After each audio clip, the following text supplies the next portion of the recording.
where we had Jim Crow laws. So this is Jim Crow 2.0. This is Jim Crow re-envisioned. This is Jim Crow where they're empowering partisan poll watchers. So those same people who stormed the nation's capital on January 6th, they want to empower them, the Proud Boys and others, to come and intimidate people to suppress them from voting. They're going to show up in black and brown communities. They're not going to show up in Anglo communities. They're coming into our communities to intimidate our people from voting. That is why we're standing on the right side of history. We're standing on the shoulders of those who paved the way on the nearly 1-year anniversary of John Lewis's death.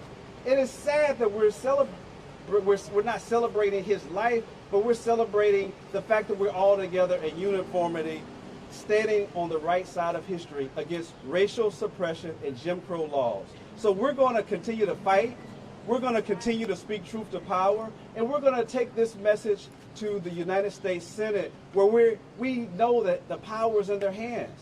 The House has already done their part. They've already passed H.R. 1, the For the People Act. And now it's time for the United States Senate. We can't guarantee that after the midterms, we're going to have a Democrat majority in the Senate. We don't know if we're going to have a Democrat majority in the House. But we know for sure that if we don't pass these laws, there's a great probability that we won't. Because the same people that voted for Senator Manchin and Senator Sinema are the same people that are going to be disenfranchised in West Virginia, in Arizona, in Texas, and all over the United States of America. And that's why we're making an appeal to them today to pass these laws. So thank you so much, Virginia and Maryland, for standing with us. And so we want you to know, Senator Miles, I'm gonna, which one? Okay, because I was about to bring my chair. Okay, so this is good to know. This is good to know. Our Texas Attorney General has a history of going after minorities. And one particular case that I want to highlight is Herbert Rogers. If you all don't know about him, he is being prosecuted, maliciously prosecuted by our Attorney General for an honest mistake. The arrest came the day before the legislature convened, and the charges were filed in Montgomery County, a county with a history of racial discrimination. It's almost the home of the Klan in Texas. He waited for 6 hours to vote at my alma mater at Texas Southern University in Houston to vote, and gave CNN, Ms. Bash, an interview. His bail was set at $100,000. $100,000. Some alleged murderers get less. The Bail Project, a national charitable bail organization, bailed him out. In 1995, Mr. Rogers was arrested and sentenced to 25 years in prison for burglary and intent to commit theft. He was paroled in 2004, and his parole was set to end on June 13th of 2020. In 2007, Governor Perry vetoed a bill, House Bill 770, by our own Chairman Harold Dutton, which Brian Hughes voted for, Senator Hughes, which would have required TDCJ to inform parolees of their limited rights. And we want you to know that it's like a Willie Horton. They're using him to put a black face on voter fraud, and that is disingenuous. So with that, it's my honor to bring up the chair of the Texas Legislative Black Caucus, the Honorable Nicole Collier from Fort Worth. Well, thank you. You just heard from our Vice Chair, Representative Ron Reynolds. And we follow protocol in Texas, and so I want to make sure that I acknowledge those who invited us. Thank you so much to the Chair Bagby and Chair Barnes and the leader. Thank you so much for having us here, and want to thank our legislative counterparts in Virginia and Maryland for standing with us. I do want to take a moment to introduce and just tell you the names of those that are standing with us from Texas. The Texas Legislative Black Caucus is a bicameral, bipartisan caucus. And so I'm joined with my colleagues from the Texas Legislature, Representative Alma Allen, Representative Retta Bowers, Representative Jasmine Crockett. They all deserve applause. Representative Yvonne Davis. We'll hold it to the end. Representative Joe Deschantel, Representative Harold Dutton, Representative Barbara Gervin Hawkins, Representative Jarvis Johnson, Representative Ron Reynolds, which you heard from, Representative Tony Rose, Representative Sean Theory, and our dean, the longest-serving Democratic member of the Texas legislature, Representative Symphonia Thompson. Also joining us, and Representative Carl Sherman, I thought I said his name. Okay, also Carl Sherman, my desk mate. Also joining us is Representative, our friends from the Mexican American Legislative Caucus, Representative Richard Raymond and Representative Ray Lopez. Our senators here with us today, you heard from Senator Boris Miles, and then we also have Senator Beverly Powell and Senator Sarah Eckhart. Okay, great. All right. So, it's befitting that we are here on this day in this place at this time. The symbolism that occurred here at this very place is not lost on us. Rather, what occurred at this library on August 21st, 1939, when 5 African American men were denied access to the very services that their tax dollars cover, reminds us of the quest we are on today. But with a lot of courage and a little bit of defiance, they were able to have change. It's unfortunate that while more than 80 years have passed since the courageous men took a stand, that we are still seeking equal access to services and rights today. The Voting Rights Act was passed on August 6, 1965, and signed by President Lyndon B. Johnson, a Texan. And Congress is set to recess on August 6th of 2021. Let me tell you why we broke quorum. Texas has the most restrictive voting laws in the nation already. The most restrictive. And when you attempt to add additional provisions and red tape on top of that, what you're doing is rolling back progress. And so, we saw the writing on the wall. There were no more discussions. There was no more progress to be had. The conversations had stalled. We all know it's not right to negotiate against yourselves. We won't do that. We will not negotiate against ourselves. It makes no sense because we believe in our democracy and the protected right to vote. However, elections aren't free when you can be criminalized for making simple mistakes. Elections aren't even fair when you're required to jump through a bunch of hoops and complete a lot of red tape just to vote by mail. And elections aren't fair when partisan poll watchers have superior rights over those who are voting. Elections are supposed to be fair and free.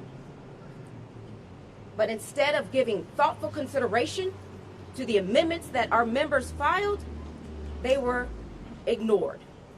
They were denied. And they were declined. So, we did what our ancestors would have done. With courage and a little bit of defiance, we broke quorum. Now, we have brought the force of Texas here to Washington.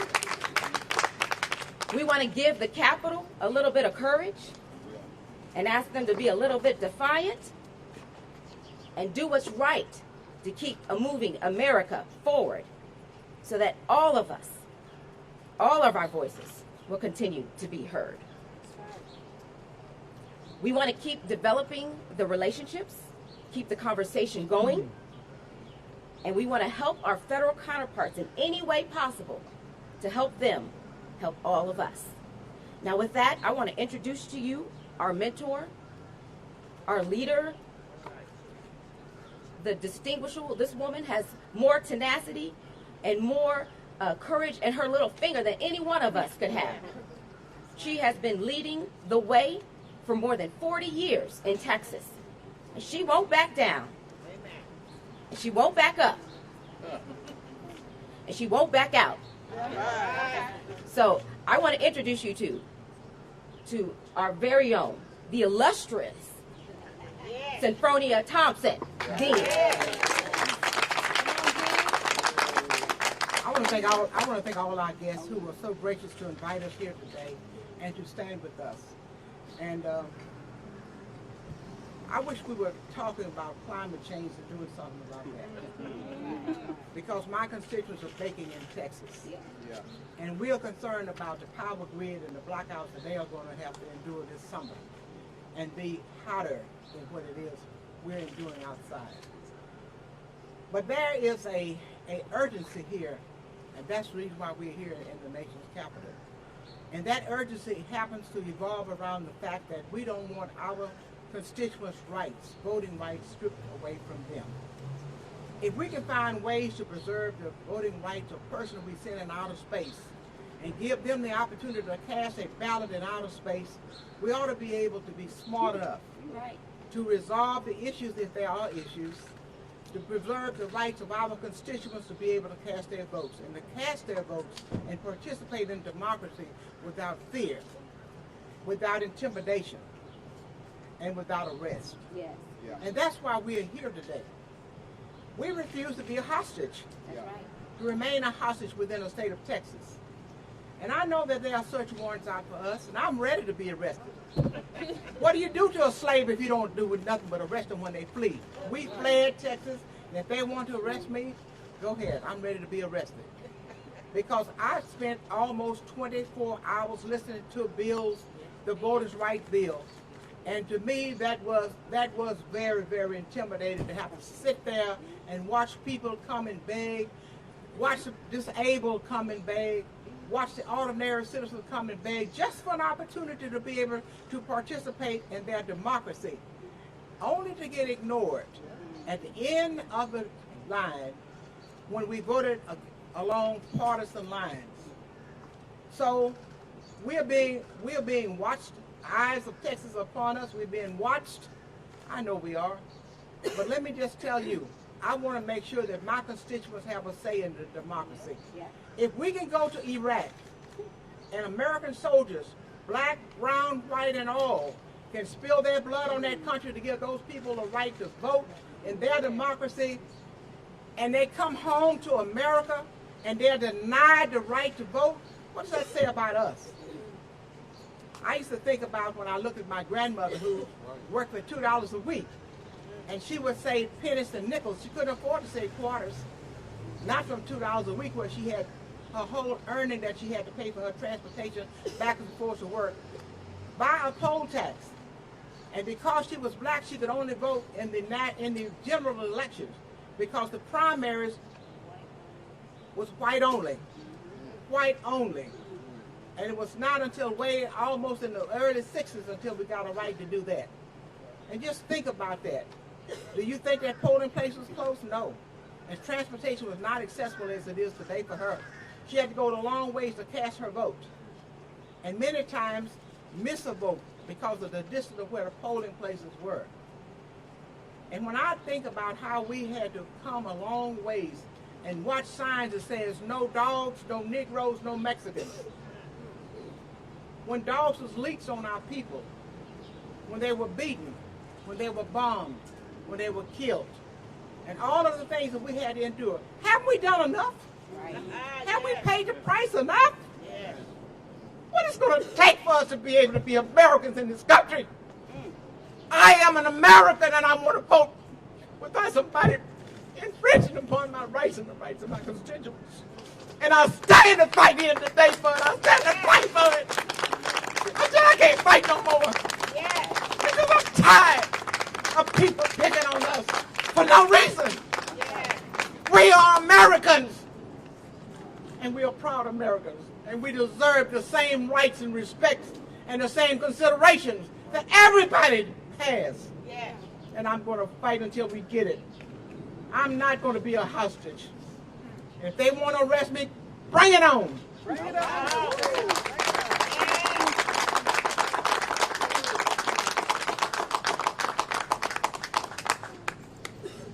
Again, thank everyone for coming. I almost want to just end it there.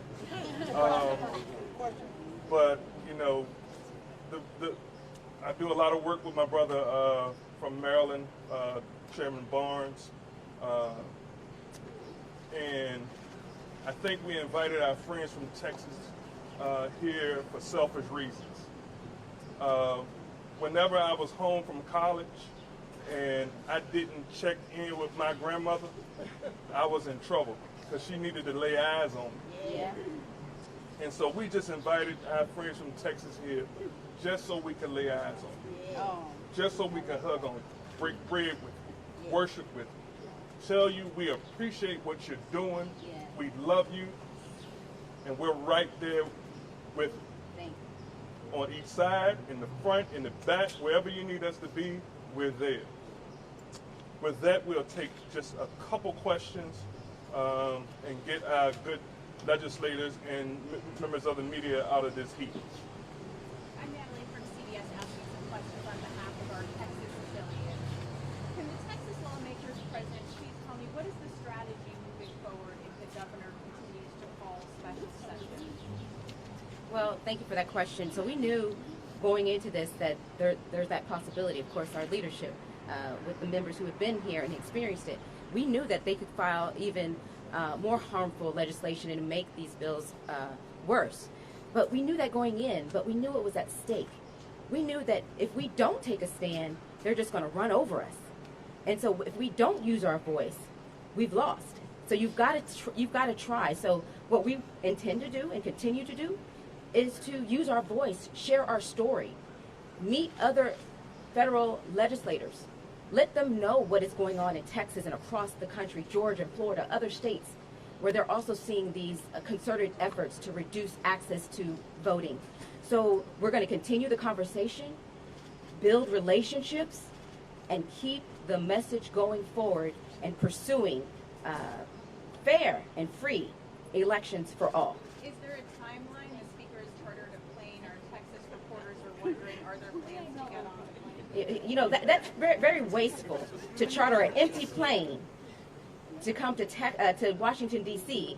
to get people who are not going to go back with you. So that was just for showmanship, absolutely. It's a way for them to try to flex when they haven't even started lifting weights. No, come on. Nationally, you were meeting with federal senators, U.S. senators this week. Was there discussion of the filibuster and any sort of reform that could break the gridlock in the U.S. Senate? Well, you know what? We got to get to the policy first. Let's focus on the policy. The policy is ensuring access to the ballot box, protecting and preserving your right to vote. Let's start there first, and then we'll talk about what the next steps are. All right, thank you, everybody. Oh, go ahead, one more, last one. Texas legislators, are you worried at all about this dragging out for the next several days and voters getting fatigued and sort of... One thing that, okay, listen, black people are strong. We're resilient. We've been through struggles. So this is not new to us. This is not our first dance at this party. This is how we live. So this is not our first rodeo, as we say in Texas. So we're prepared to stay and fight and move the needle forward and really work with anyone who's willing to preserve that right.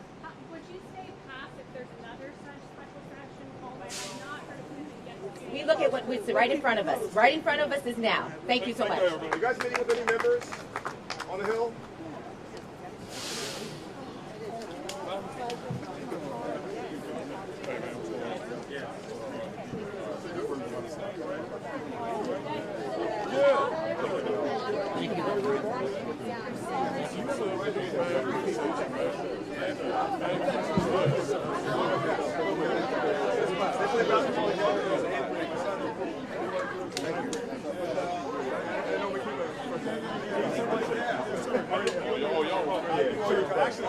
This guy owes you a bottle of water. He's the one who gets it. You want to take your job?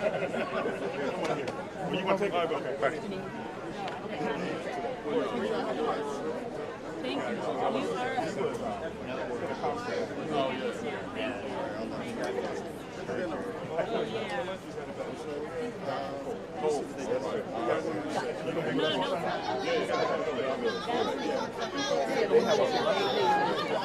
This one I need to get back to.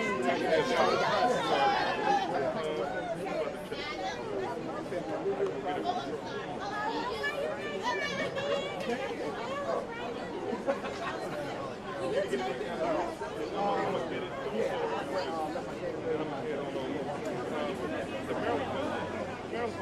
know about